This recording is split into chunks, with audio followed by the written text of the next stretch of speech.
दुनिया में शायद ही कोई ऐसा शख्स हो जिसने आम ना खाया हो। अरे खाया नहीं तो कम से कम मैंगो जूस तो पिया होगा, कि जिसे आप घर में भी बना सकते हो और बाजार से पैक भी खरीद सकते हो। मैंगो जूस बेचने वाली कंपनीज बड़े बड़े अट्रैक्टिव एड्स बनाकर आपको अपने पैक जूस खरीदने के लिए परसुएट तो करती हैं, लेकिन क्या आपके इल्म में है कि ये डब्बाबंद जूसेस फैक्ट्रीज में तैयार कैसे किए जाते हैं? तो वॉइस डेली के इस स्पेशल एपिसोड में आपको पेड़ से आम तोड़ने के पहले स्टेप से लेकर उसका रस डिब्बों में पैक करने के लास्ट स्टेप तक कंप्लीट प्रोसेस दिखाएंगे। लेकिन मैंगो जूस फैक्ट्री में एंट्री की एक शर्त भी है, और वो ये कि वीडियो के नीचे मौजूद लाइक का बटन प्रेस कीजिए और नए आने वाले दोस्त ऐसी इन्फॉर्मेटिव वीडियोस फ्यूचर में हासिल करने के लिए रेड बटन पर क्लिक करके और बेल आइकॉन को प्रेस करके हमारे सब्सक्राइबर बन जाएं।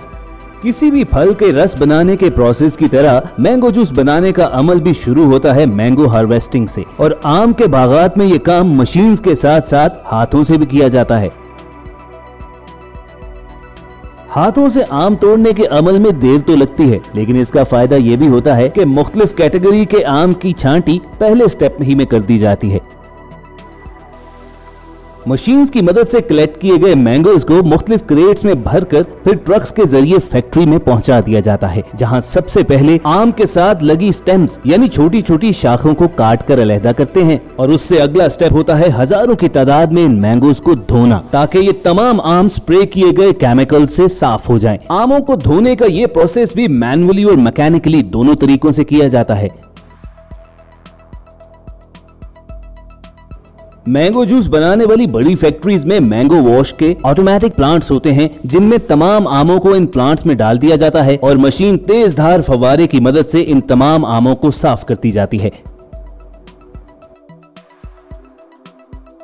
फिर एक कन्वेयर बेल्ट के जरिए इन तमाम साफ किए गए आमों को आगे भेजा जाता है, जहां पर वर्कर्स एक मर्तबा फिर इन आमों की छांटी करते हैं और गले हुए आमों को या तो बाहर फेंक दिया जाता है या फिर इनका गला हुआ हिस्सा काट कर अलहदा कर दिया जाता है, और बाकी आम को दोबारा कन्वेयर बेल्ट के जरिए आगे भेज दिया जाता है। मैंगो जूस फैक्ट्री में अगला सेक्शन होता है मैंगो पीलिंग का, जहाँ पर आम से उसके छिलके अलहदा कर दिए जाते हैं। अगर तो ये काम वर्कर्स ने करना हो तो वो तेज धार ब्लेड्स की मदद से इंतहाई तेजी के साथ आमों पर से छिलके उतारते जाते हैं और उनकी गुठली निकाल देते हैं।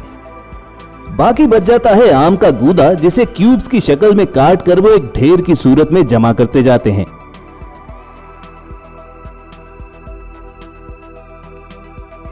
लेकिन अब काम को मजीद तेजी के साथ मुकम्मल करने के लिए मैंगो पल्प, सीड और उसकी स्किन अलहदा करने वाली मशीन्स भी आ चुकी हैं, और इस प्रोसेस में वॉश होने के बाद कन्वेयर बेल्ट मैंगोज को सीधा इस मशीन में डालती जाती है, और वो ऐसी परफेक्शन के साथ आम का गूदा और छिलके अलहदा कर देती है कि गुठली देखकर यूं महसूस होता है कि जैसे किसी ने इसे चूस कर फेंका है। और दोस्तों, अगर आप ये सोच रहे हैं कि पल्प हासिल होने के बाद फौरी तौर पर उसका जूस बना दिया जाता है, तो ऐसा हरगिज नहीं है। मैंगो जूस बनाने वाली तमाम बड़ी फैक्ट्रीज में पल्प यानी गूदा हासिल होने के बाद उसका कुछ हिस्सा बड़े बड़े प्लास्टिक के बैग्स में भर देते हैं। फिर उन प्लास्टिक बैग्स को सील करने के बाद स्टोर किया जाता है, और कई बार तो अगर पल्प जरूरत से ज्यादा हो तो उसे बड़े बड़े ड्रम्स में पैक कर दिया जाता है। पल्प के इन ड्रम्स और बैग्स की अगली मंजिल होती है स्टोरेज रूम, जहां पर फ्रीजिंग पॉइंट से भी नीचे टेम्परेचर सारा साल मेंटेन रखा होता है। स्टोर किया गया पल्प उस वक्त यूज किया जाएगा जब आम का सीजन खत्म होगा, और यूं इंश्योर किया जाता है कि सारा साल मैंगो जूस की सप्लाई मार्केट में होती रहे। जिस पल्प को यूज करते हुए मैंगो जूस बनाना होता है उसे एक बड़े टैंक में जमा कर लिया जाता है, और वहां से बड़े बड़े पाइप्स के जरिए इस पल्प को हीटिंग टैंक में गिराया जाता है। आसान अल्फाज में समझिए कि आम के इस गूदे को फिर टेम्परेचर देकर उबालते हैं, जिसकी वजह से ये एक थिक पेस्ट की सूरत अख्तियार कर जाता है। प्री हीटिंग के बाद इस गूदे को दोबारा पाइप्स के जरिए एक ऐसे टैंक में गिराया जाता है जहां इसे ठंडा करते हैं। दोस्तों, मैंगो जूस बनाने वाले हर बड़े ब्रांड की फैक्ट्री में एक लैब भी होती है, और लैब असिस्टेंट्स ठंडे किए गए इस पल्प के सैंपल्स लेते हैं, जिनमें इनकी क्वालिटी, टेस्ट और कंसिस्टेंसी देखी जाती है। उसके बाद ही डिसाइड होता है कि इस मैंगो पल्प में कितना लिक्विड, कितने प्रिजर्वेटिव्स और कितनी मिकदार में एडेड फ्लेवर्स डाले जाएंगे। क्यों दोस्तों, चौंक गए ना? भाई अगर आप ये समझते हो कि बाजार से खरीदा जाने वाला मैंगो जूस 100% आम ही का रस होता है तो आप गलत हो। किसी भी ब्रांड के मैंगो जूस में पल्प की मिकदार 20 से 30% तक होती है। यकीन ना आए तो किसी भी ब्रांड के मैंगो जूस का पैकेट देख लीजिए, उसके इंग्रेडिएंट्स पर साफ साफ लिखा होता है कि इसमें मैंगो पल्प कितने % है और एडेड फ्लेवर्स कितने। चुनाचे कूलिंग टैंक से फिर मैंगो पल्प को ऐसी ब्लेंडिंग मशीन्स में गिराया जाता है कि जो पहले इसे ब्लेंड करके गाढ़े से पतला करती हैं और उसके बाद इसमें फ्लेवर्ड जूस, मीठा करने के लिए शुगर और बाज़ औक़ात कलर भी डाला जाता है। इन बड़े बड़े मिक्सिंग टैंक्स में से फिर ये जूस इतने हाई प्रेशर से गुजारा जाता है कि अगर इसमें मैंगो पल्प के छोटे छोटे टुकड़े बचे भी हैं तो वो भी क्रश होकर मैंगो जूस का अच्छी तरह हिस्सा बन जाएं। मैंगो जूस तैयार हो जाने के बाद बारी आती है इन्हें पैक करने की। जूस अगर बोतलों में पैक करना हो तो उस ब्रांड की बॉटल्स कन्वेयर बेल्ट पर चढ़ा दी जाती हैं और ये कन्वेयर बेल्ट इन बॉटल्स को लेकर आती है ऑटोमेटिक पैकिंग मशीन की नोजल्स के नीचे, जो एक तय की गई मिकदार के मुताबिक इन बोतलों को भरती जाती हैं और अगले मरहले में इन्हें सील करने के लिए इन पर कैप्स लगा देते हैं।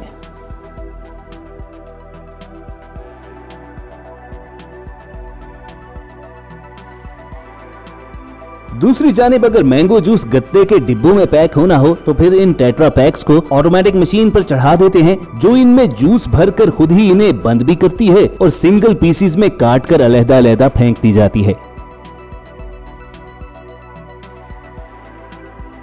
उसके बाद कन्वेयर बेल्ट इस पैक शुदा जूस को एक लेजर मशीन के सामने से गुजारती जाती है, जो इन पर इसे पैक करने की तारीख और एक्सपायरी डेट प्रिंट कर देती है।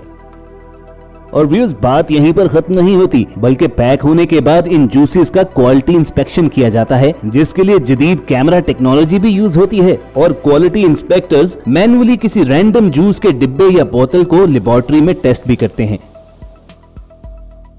और पास हो जाने वाले तमाम मैंगो जूसेस को फिर पैकिंग सेक्शन में भिजवा दिया जाता है।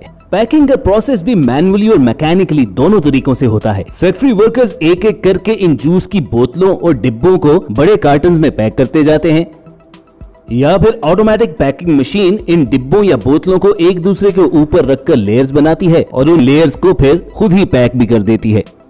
और आखिरी स्टेप में फैक्ट्री वर्कर्स इन पैक शुदा जूसेस को ट्रक में लोड करते हैं, जहां से इन्हें मार्केट में सप्लाई किया जाता है और दुकानों स्टोर से आप इन्हें खरीदकर मजे लेकर पीते हैं। तो व्यूअर्स, ये था फैक्ट्री में मैंगो जूस बनाने का सारा प्रोसेस। ब्रांड चाहे कोई भी हो, जूस बनाने के लिए लगभग यही स्टैंडर्ड प्रोसीजर ही फॉलो किया जाता है। तो बेहद जरूरी है कि अगर आप बाजार से मैंगो जूस खरीद कर पीने लगे हैं तो कोशिश कीजिए किसी अच्छे ब्रांड का पिए, क्योंकि उसमें चाहे पल्प 20 से 30% ही क्यों ना हो, हर अच्छा ब्रांड जूस बनाने के प्रोसीजर के दौरान सफाई का खास ख्याल रखता है। तो मैंगो जूस चाहे घर बनाकर पीजिए या बाजार से खरीदकर, सफाई को जरूर जहन में रखिए। उम्मीद करते हैं कि हमेशा की तरह ये एपिसोड भी आपको पसंद आई होगी और अगर ऐसा ही है तो वीडियो के नीचे मौजूद लाइक का बटन दबाना मत भूलिएगा। और अगर आप किसी और प्रोडक्ट का मेकिंग प्रोसेस देखना चाहते हैं तो कमेंट सेक्शन में हमें लिख भेजिए। टीम वॉइस डेली का ये वादा रहा कि बहुत जल्द उस पर भी एक वीडियो बनाएंगे और ये वीडियोस हासिल करने के लिए आप रेड बटन पर क्लिक करके और बेल आइकॉन को प्रेस करके हमारे सब्सक्राइबर्स बन जाइए। जल्द मिलने की उम्मीद के साथ आपको अलविदा कहेंगे। देखते और सुनते रहिए वॉइस डेली।